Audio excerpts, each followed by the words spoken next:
is enough for now. I'm gonna get right back with you. Yo, what's up? Yeah, we're just gonna talk about today traditions. And the word tradition is from trade. And trade is actually two words. You have trade and you have trade actions. And it's actions of trade, what man has done as being the pillar of strength, and with his spear, which was a tool of war, he has become insubordinate and become a traitor to his maker. His maker or his creator is his womb man. Now we'll explain this in different ways so you can see what's going on.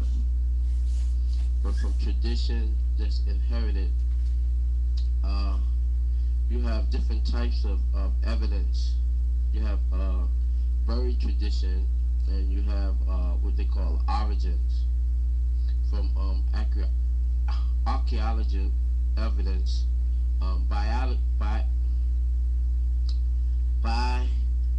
evidence, psychological evidence, anthropological evidence, and written evidence, writings. Now, most times that these traditions, right, or trade actions or traders would want to place women in a subordinate position beneath them, and so women had rules in their lives, and with these rules, they had dishonorable roles, and they were slaves and prostitutes, and actually concubines, and all these what we would say customs that had prostitutes, which Christianity had prostitutes, that had slaves, Christianity had slaves, and dishonorable roles, and Christianity had that, and Judea had that, and all the way from the Greeks and Islam have all these roles where women played a minor part in the world after they had the child. And it's the effects of these religions that brings empowerment, to man, and the suffering of women. And we will investigate this and other things as we continue. Yes, the facts that I'm coming out, many of these facts right now is coming out of a book called The History of Their Own, and it's the woman in Europe. You see, and the author of the book is Bonnie S. Anderson and Judith P. Zinzer. Now, this particular book they say it took about 10 years to put together, and it's a history of their own. And it's the woman in Europe from prehistory to now, and it talks about tradition. Yeah, it explains and gives me the facts of their facts, so I can explain to you the overall facts in the greater picture. But from tradition, the word tradition is trade and action. And in the action of men trading with others, they have become the warriors and the protectors of women. Actually, a man by right is a seed carrier, and his job is to protect the woman that he comes from. An appreciation for her holding and creating him in her womb, he was supposed to give his services to her in protection. But what he has done, he has mingled with other people, and what he's done, he has become a traitor. And in his trade, he has acted insubordinate he has went against. He has, instead of Trader, he has said Traitor, which is a traitor.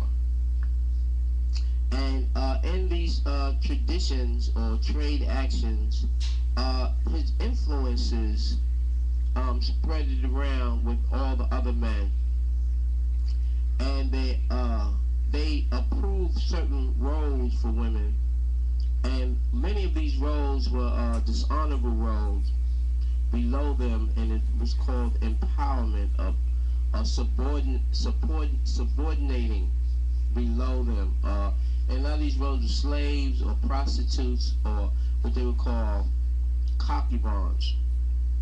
And each system that man had that had slaves, that had prostitutes, and had concubines, is that all the evidence that you need that they made women subordinate. So all those who were in that particular type of life was suffering, going through the transformation of taking women down and making them subordinate. Now, you did have a group of people that worship women as goddesses, and that was their rightful place on the planet Earth.